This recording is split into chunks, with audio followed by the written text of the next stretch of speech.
ఉసిరికాయతో ఆవకాయ పచ్చడి పడుతున్నాను. ఉసిరికాయ ఆవకాయ ఇలా చిన్న చిన్న ముక్కలుగా కట్ చేసి దీంట్లో ఆయిల్ వేసాను.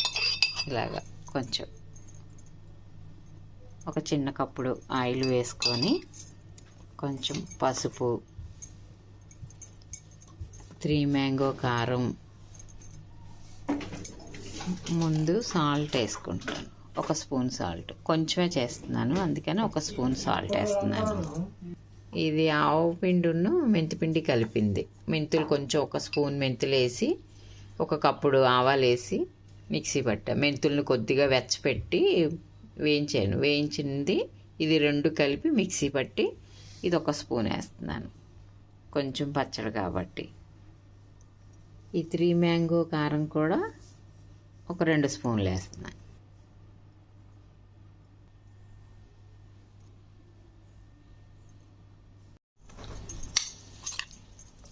ఇవి మిక్స్ చేసేసుకొని ఇవన్నీ ఇట్లాగా ఒక బౌల్లోకి తీసి పెట్టుకోవాలి. పాదులోకి పెట్టే ఇప్పుడు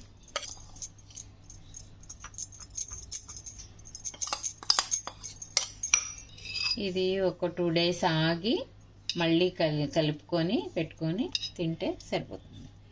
బయట అయితే ఉండదు, ఫ్రిడ్జ్లో ఉంచుకోవాల్సింది. ఫ్రిడ్జ్లో ఉంచుకుంటేనే నిలవ ఉంటుంది. ఇది ఉసిరికాయ ఆవకాయ రెడీ అయింది.